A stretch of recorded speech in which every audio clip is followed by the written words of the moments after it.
Good morning all students. Last recording के अपन अंदर बात कर रहे थे सेल बायोलॉजी, जेनेटिक्स और प्लांट ब्रीडिंग के बारे में। आज अपन बात करते हैं उसी पेपर के नेक्स्ट टॉपिक के बारे में। मैं बॉटनी से डॉक्टर पिंकी सैनी। अपन बात करेंगे आज बीएससी पार्ट फर्स्ट के cell biology,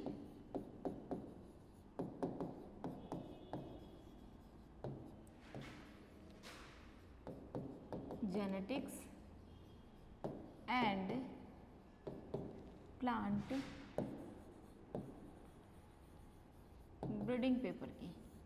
cell biology, genetics and plant breeding की बात करते हैं। अपनी क्लास है बीएससी पार्ट फर्स्ट और पेपर भी कौन सा है? फर्स्ट ही पेपर है। इसमें अपन बात करते हैं किसकी? सेल डिवीजन, सेल साइकिल है। इसके बाद में अपन ने फेजेज है, मेटाफेज है, एनाफेज है, एमाइटोटिक फेज है। इन सब के बारे में अपन ने डिटेल से देख लिया था। लास्ट अपना टॉपिक चल रहा था जीन और क्रोमोसोमल डीएनए की टाइप्स पे। आज अपन बात करते हैं जिनमें से एक्स्ट्रा न्यूक्लियर जो जीनोम होता है उसकी बात चल रही थी, जिसमें से एक होता है न्यूक्लियर और दूसरा होता है माइटोकॉन्ड्रियल जीनोम। तो आज अपन बात करते हैं माइटोकॉन्ड्रियल डीएनए के बारे में।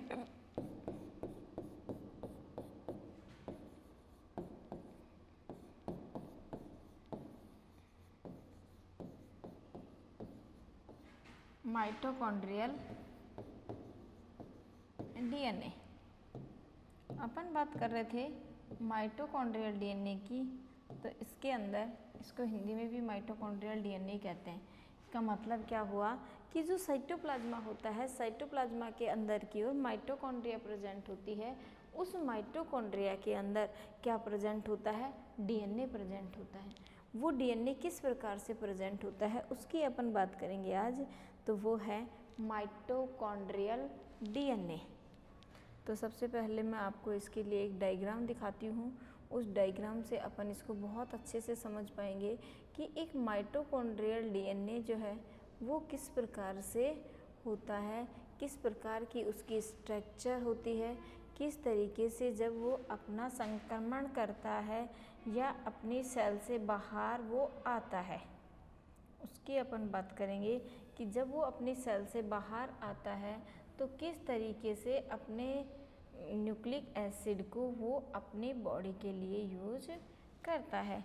ये आपको दिख रहा है माइटोकॉन्ड्रियल डीएनए। अब अगर मैं आपको इसको समझाऊं अच्छे से कि ये पूरी क्या है, एक सेल है। इस सेल के अंदर एक छोटा सा पार्ट आपको दिख रहा होगा, ये वाला पार्ट। ये वाला पार्ट कौन सा प्रेजेंट है? ये माइटोकॉन्ड्रिया वाला पार्ट प्रेजेंट है इसके अंदर। ये माइटोकॉन्ड्रिया इसका पर्टिकुलर एक पार्ट है। जब हम इसका और एनालिसिस करते हैं तो पता चला कि माइटोकॉन्ड्रिया भी एक डबल मेम्ब्रेन वाली स्ट्रक्चर होती है। उस डबल मेम्ब्रेनल स्ट्रक्चर के अंदर इस तरीके के ये बहुत सारे ग्रेन्यूल्स प्रेजेंट होते हैं। इस तरीके के ये ग्रेन्यूल्स जो हैं वो प्रेजेंट होते हैं। ये ग्रेन्यूल्स जब प्रेजेंट होते हैं तो इनके अंदर की ओर क्या प्रेजेंट होता है? माइटोकॉन्ड्रियल डीएनए प्रेजेंट होता है।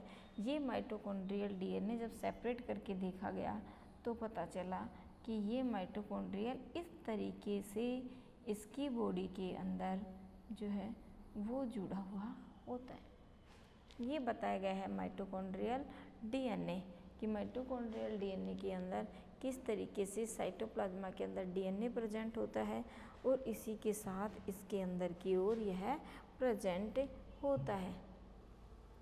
अब अपन इसके अंदर देखते हैं माइटोकॉन्ड्रियल डीएनए के साथ स्ट्रक्चरल डीएनए की बात अगर अपन करते हैं, स्ट्रक्चर के अंदर हम देखेंगे तो ये क्या होते हैं? एक क्रिस्टी फॉर्म में प्रेजेंट होते हैं। जब ये अल्ट्रा स्ट्रक्चर जब इसकी देखी जाती है तो पता चलता है कि ये एक डबल मेम्ब्रेन वाली स्ट्रक्चर के फॉर्म में प्रेजेंट होते हैं। और ये डबल मेम्ब्रेन के साथ साथ इसके अंदर क्या प्रेजेंट होते हैं? क्रिस्टी लाइक स्ट्रक्चर प्रेजेंट होती हैं। और वो क्रिस्टलाइक स्ट्रक्चर एक ग्रेन्यूल्स के फॉर्मेशन में प्रेजेंट होती है। जब ये एक ग्रेन्यूल्स के फॉर्मेशन में प्रेजेंट होती है तो ये अपना किस तरीके की स्ट्रक्चर के रूप में प्रेजेंट होती है, ये बताई गई है पर्टिकुलर एक माइटोकॉन्ड्रिया की स्ट्रक्चर, जो अपने आप में क्या है, एक कोशिका के शक्ति ग्रह के रूप में प्रेजेंट है। क्यों? क्योंकि ये ग्लूकोज का डाइजेशन करके क्या बनाती है, energy plus water plus gases, CO2 gas बनाती है, एनर्जी बनाती है और वाटर को क्या कर देती है, रिमूव कर देती है। तो इसके चारों तरफ ये आपको दिख रही है दो मेम्ब्रेन होती हैं, एक होती है आउटर मेम्ब्रेन और दूसरी होती है इनर मेम्ब्रेन। इसके अंदर की ओर ये इस तरीके से आपको एक लहरदार स्ट्रक्चर इसके अंदर दिख रही होगी। ये लहरदार स्ट्रक्चर किसकी होती है, क्रिस्टी की होती है। ये लहरदार स्ट्रक्चर माइटोकॉन्ड्रिया के अंदर क्या कहलाती हैं, क्रिस्टी कहलाती हैं। इस क्रिस्टी के अंदर क्या भरा हुआ होता है, बहुत सारा मैट्रिक्स भरा हुआ होता है।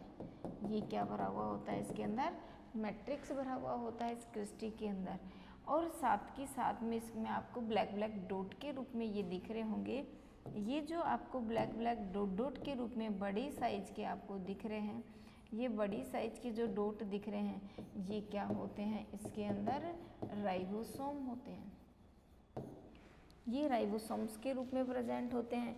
इसके अलावा इनके अंदर थोड़ी बड़े साइज की ये गोलाकार रिंग के रूप में आपको दिख रही हैं, जैसे ये रही, ये रही, ये रही रिंग के रूप में स्ट्रक्चर। ये गोलाकार जो रिंग के रूप में स्ट्रक्चर आपको दिखती हैं, ये होती हैं सर्कुलर DNA। ये क्या होती हैं, सर्कुलर DNA के फॉर्मेशन में प्रेजेंट होती हैं। और ये आपको जगह जगह अलग अलग टाइप की जो है वो की लाइक स्ट्रक्चर आपको दिख रही होंगी। जैसे ये रही एक की लाइक स्ट्रक्चर, एक की लाइक स्ट्रक्चर जो है वो रही। ये जो की लाइक स्ट्रक्चर होती हैं, इन की लाइक स्ट्रक्चर के अंदर क्या प्रेजेंट होता है, ATPase प्रेजेंट होता है। ATP का सिंथेसिस होता है। इस ATP के सिंथेसिस के कारण इसके अंदर जो है वो किसका संश्लेषण हो जाता है, एनर्जी का। ATP के रूप में संश्लेषण होता है। और ATP का संश्लेषण किसके द्वारा होता है, ग्लूकोज का मॉलिक्यूल्स क्या करता है, अपना डिग्रेडेशन करता है, डिग्रेडेशन विघटन करता है, अपना डिग्रेडेशन करता है। और इसके डिग्रेडेशन से एक तो बन जाते हैं ATP के मॉलिक्यूल्स, और ATP के साथ साथ इसके अंदर क्या बन जाती हैं, H2O, और एक इसके अंदर क्या बन जाती है, CO2 गैस बन जाती है। तो ये H2O और ये CO2 तो क्या हो जाती है, बाहर निकल जाती है। और ये जो ATPase होती है वो इसके द्वारा यूज कर ली जाती है। इसी प्रकार से ये जो इसके चारों तरफ ये मेम्ब्रेन थी, ये मेम्ब्रेन डबल मेम्ब्रेन के फॉर्मेशन में पाई जाती हैं। तो एक का नाम होता है आउटर मेम्ब्रेन और एक का नाम होता है इनर मेम्ब्रेन। उसी प्रकार से ये जो माइटोकॉन्ड्रियल स्ट्रक्चर थी, इसके अंदर ये यहाँ पे कुछ आपको स्पेस के फॉर्मेशन में दिखाई देता है। ये इसका क्या होता है, इनर मेम्ब्रेन का स्पेस होता है, जो इस आउटर मेम्ब्रेन के और इसके बीच में प्रेजेंट होता है। जब भी इसके अंदर माइटोकॉन्ड्रिया के अंदर किसी भी मॉलिक्यूल्स का आना या जाना, दोनों का जो एक्सचेंज होता है वो किसके कारण होता है, पोरीन के कारण होता है, PORINE। ये इसके अंदर इस तरीके से पोर बने हुए होते हैं। इन पोर के द्वारा ये वाटर और मिनरल्स जो हैं वो क्या करते हैं, अपना एक्सचेंज करते रहते हैं कि कोशिका से अंदर या फिर कोशिका के बाहर आने जाने का काम करते रहते हैं। तो इस तरीके से आपको सबके समझ में आ गई होगी कि एक माइटोकॉन्ड्रियल DNA की जो स्ट्रक्चर होती है वो किस प्रकार की होती है। नेक्स्ट पॉइंट पे अपन बात करते हैं फंक्शन पे, फंक्शन ऑफ माइटोकॉन्ड्रियल DNA। तो नेक्स्ट हेडिंग जो है वो अपने क्या होगी, function of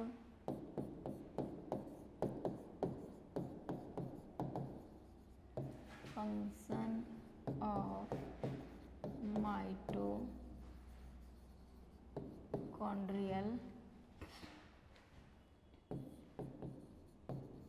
DNA, function of mitochondrial DNA कि माइटोकॉन्ड्रियल जो डीएनए होता है उसके क्या क्या काम होते हैं कि वो माइटोकॉन्ड्रियल डीएनए अपनी स्ट्रक्चर को बनाता है। यहाँ अपन बात करते हैं इसके अंदर माइटोकॉन्ड्रियल डीएनए की एक स्ट्रक्चर मैं आपको और दिखाती हूँ इसके अंदर कि किस तरीके से ये अपने माइटोकॉन्ड्रिया के अंदर कार्य करते हैं। जब ये अपने माइटोकॉन्ड्रिया के अंदर काम करते हैं तो ये देखिए डायग्राम के अंदर आपको दिखाया गया है कि ये तो है पूरा माइटोकॉन्ड्रियल डीएनए। इस माइटोकॉन्ड्रियल डीएनए को हमने शॉर्ट में लिख दिया mtDNA। ये माइटोकॉन्ड्रियल डीएनए क्या करता है, अपना जो माइटोकॉन्ड्रिया है उसको क्या करता है, हेलिकेज करता है, यानी कि बाहर की ओर रिमूव कर देता है उसको। जैसे ही वो हेलिकेज करता है तो माइटोकॉन्ड्रियल जो डीएनए होता है वो इससे बाहर आ जाता है। बाहर आने के बाद में क्या करता है, वो अपने डीएनए का रेप्लिकेशन करता है। किसके अंदर, माइटोकॉन्ड्रियल डीएनए के साथ साथ बाइंड हो जाता है इस माइटोकॉन्ड्रियल डीएनए के साथ और अपना रेप्लिकेशन कर लेता है। और रेप्लिकेशन करने के बाद में या तो इस तरीके से बन जाता है या फिर ये क्या कर लेता है, व्रिंकल म्यूटेशन। ये जो व्रिंकल बनी हुई थी इनमें क्या हो जाता है, म्यूटेशन उत्पन्न हो जाता है। अगर इस व्रिंकल के अंदर म्यूटेशन होता है तो दो तरीके की कंडीशन उत्पन्न हो जाती है। एक तो हो जाती है अल्टरनेशन और एक जो है वो हो जाती है डिप्लेशन। दो पोजीशन उत्पन्न हो जाती हैं इसके कारण, एक होती है अल्टरनेशन और दूसरी होती है डिप्लेशन। तो जो अल्टरनेशन वाली पोजीशन होती है उसके कारण ये क्या चले जाते हैं अल्टरनेट पोजीशन के अंदर, और डिप्लेशन वाली पोजीशन अगर हो जाती है तो इनमें से क्या हो जाते हैं, कुछ डुप्लेक्स में चले जाते हैं, यानी कि आधों का विघटन हो जाता है। तो जैसे ही ये माइटोकॉन्ड्रियल डीएनए का अल्टरनेशन या डुप्लीकेशन होता है तो अल्टरनेशन के कारण तो ये क्या होते हैं, इस तरीके से अल्टरनेट पोजीशन में आ जाते हैं और बहुत ज़्यादा संख्या में बन जाते हैं। लेकिन जब डिप्लेशन वाली पोजीशन होती है तो इनमें से कुछ क्या हो जाते हैं, विघटित हो जाते हैं और टूट जाते हैं। तो इस तरीके से इनके अंदर क्या होते जाते हैं, ये रेगुलर बनते जाते हैं। तो इनका नाम क्या रख दिया जाता है, माइटोकॉन्ड्रियल डीएनए। और ऐसा पेरी एडल्ट सिंड्रोम्स के अंदर भी दिखाई देता है। और अगर ये एक अल्टरनेशन और डिप्लेशन के फॉर्म में नहीं आते हैं और डायरेक्ट किससे जुड़ जाते हैं, डैमेज हो जाते हैं, खतरे की घंटी की जैसे अगर ये दिखते हैं, तो ये जो माइटोकॉन्ड्रियल डीएनए होता है ये इससे जुड़ने के बाद में क्या कर लेता है, अपने आप को मेंटेन कर लेता है। और इसके मेंटेन होने से ये धीरे धीरे क्या हो जाते हैं, नष्ट हो जाते हैं। और जो नष्ट नहीं होते हैं उनके अंदर एक रेप्लिकेशन की क्रिया शुरू हो जाती है। तो इस तरीके से एक माइटोकॉन्ड्रियल डीएनए जो है वो अपने कार्य करता है। तो अपन नेक्स्ट हेडिंग डालते हैं, फंक्शन ऑफ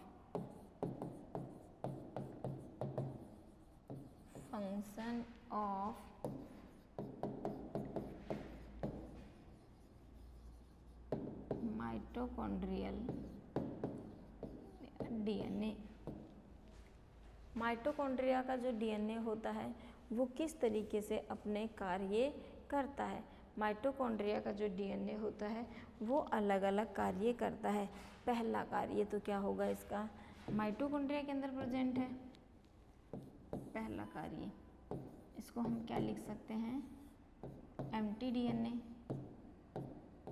जैसे ही ये माइटोकॉन्ड्रियल डीएनए के अंदर प्रवेश करता है, माइटोकॉन्ड्रियल डीएनए के अंदर इसका पहला काम क्या होता है कि माइटोकॉन्ड्रिया है, माइटोकॉन्ड्रिया अपने आप में क्या है, कोशिका।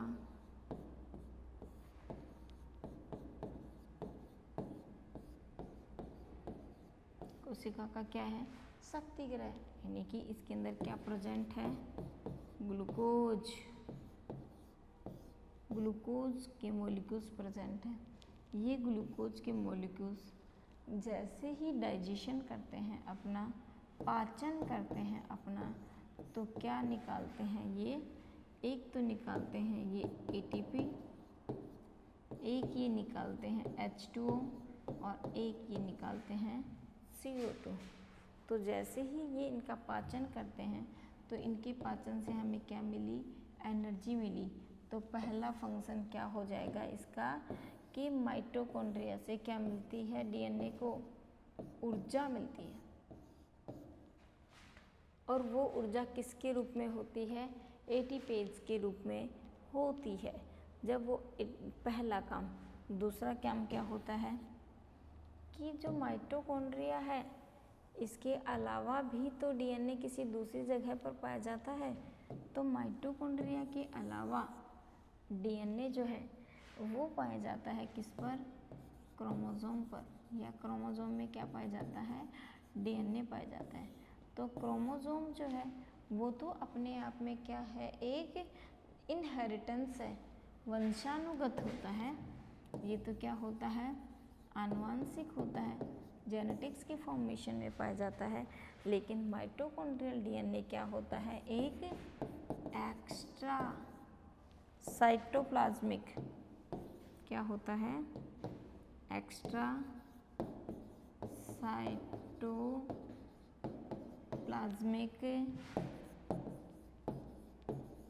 इनहेरिटेंस, क्या होता है, एक एक्स्ट्रा साइटोप्लाज्मिक इनहेरिटेंस होता है, यानी कि अतिरिक्त साइटोप्लाज्मा की आनुवंशिकी होती है।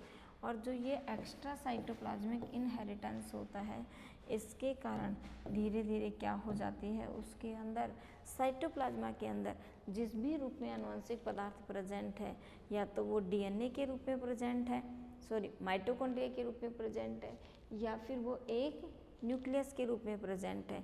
तो चाहे वो माइटोकॉन्ड्रिया के रूप में प्रेजेंट हो और चाहे वो एक न्यूक्लियस के रूप में प्रेजेंट हो, लेकिन दोनों में से जब किसी भी रूप में वो प्रेजेंट होता है तो धीरे धीरे वो क्या करता है, अपने साइटोप्लाज्मा में से उस DNA को बाहर निकालता है और जिस कोशिका को ज़रूरत होती है वहाँ तक या फिर अगली आनुवंशिक पीढ़ी में क्या कर देता है, ट्रांसफ़र कर देता है। तो इस तरीके से ये क्या करता है, ऊर्जा का स्थानांतरण तो करता ही करता है, साथ में आनुवंशिक सूचनाओं को भी साथ ही क्या करता है,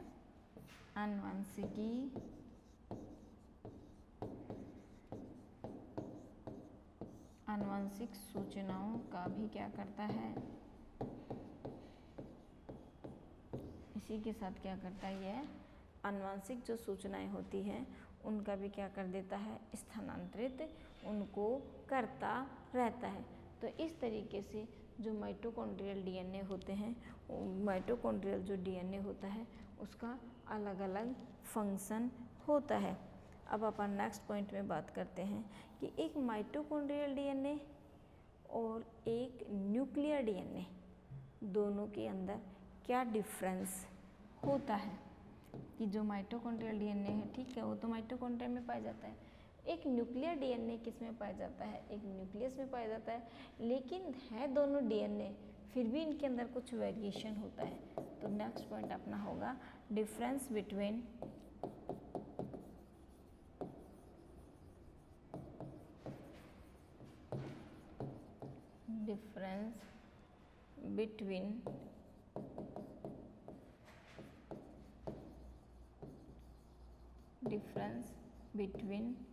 mitochondrial and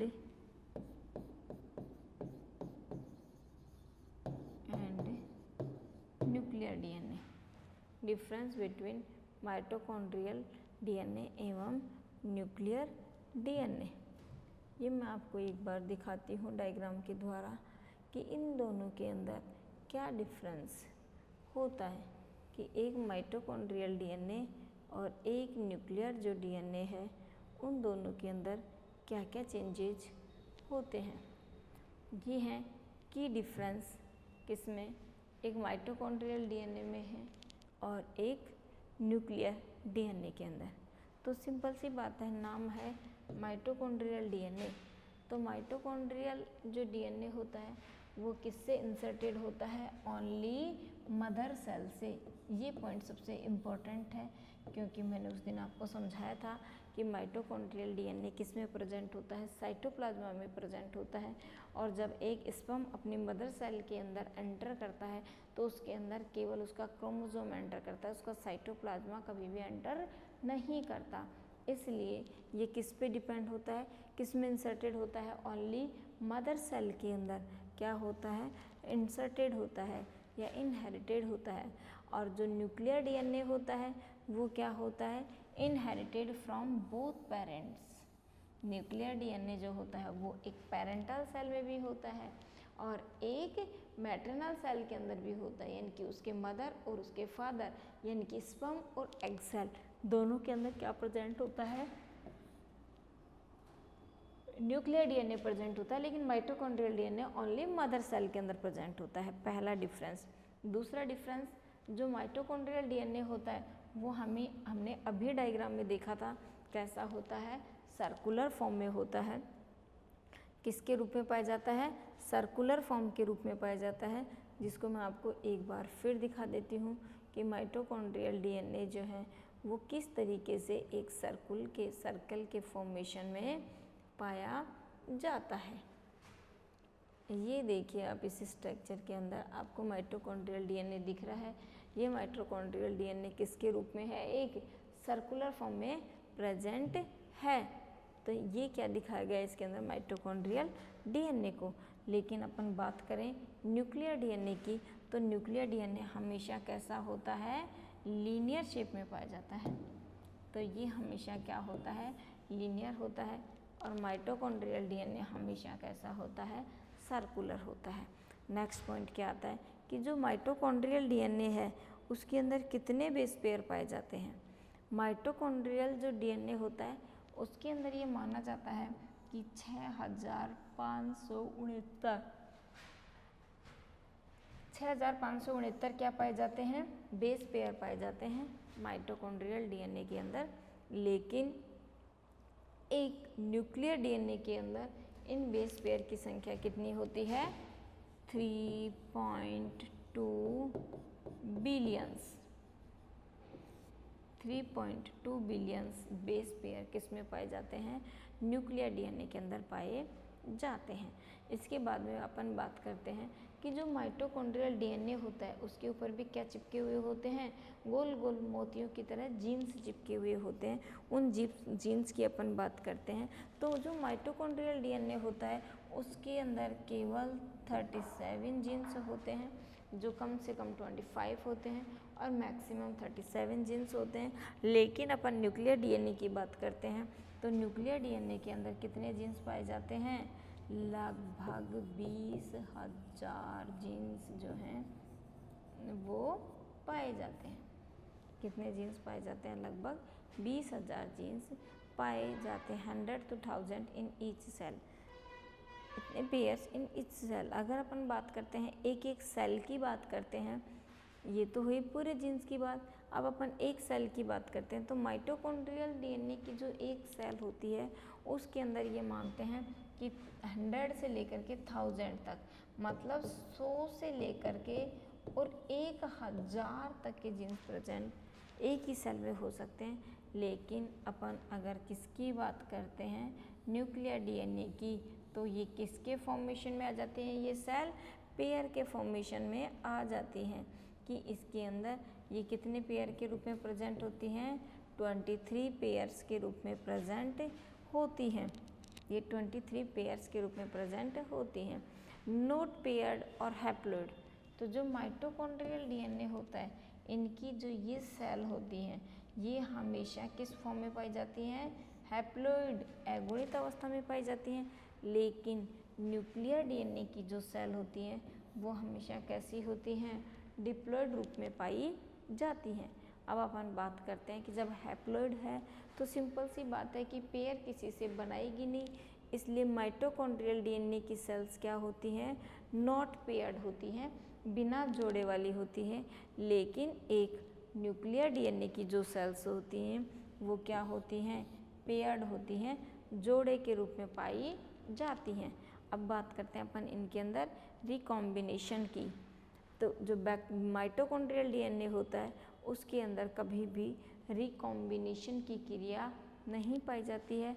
लेकिन अपन बात करें न्यूक्लियर डीएनए की, तो न्यूक्लियर डीएनए के अंदर रिकॉम्बिनेशन की क्रिया बहुत सारी अलग अलग वैरायटीज़ के रूप में भी जो है वो पाई जाती है। अब बात करते हैं माइटोकॉन्ड्रियल डीएनए की। तो माइटोकॉन्ड्रियल डीएनए जो है वो क्या होता है, नो रिपेयर, कोई रिपेयरिंग की क्रिया नहीं होती। प्रूफ रीडिंग मैकेनिज्म किसके फॉर्म में होता है, मैकेनिज्म के रूप में पाया जाता है। लेकिन एक न्यूक्लियर डीएनए के अंदर क्या होती है, रिपेयरिंग की क्रिया होती है, प्रूफ रीडिंग मैकेनिज्म पाई जाती है। यानी कि अगर उसके जेनेटिकली मटेरियल में या उसकी किसी डीएनए के जीन्स के अंदर क्या हो जाती है, कोई प्रॉब्लम आ जाती है, तो ये क्या कर सकती है, रिपेयरिंग नहीं कर सकती। माइटोकॉन्ड्रियल डीएनए के अंदर कोई रिपेयरिंग की प्रोसेस नहीं होती।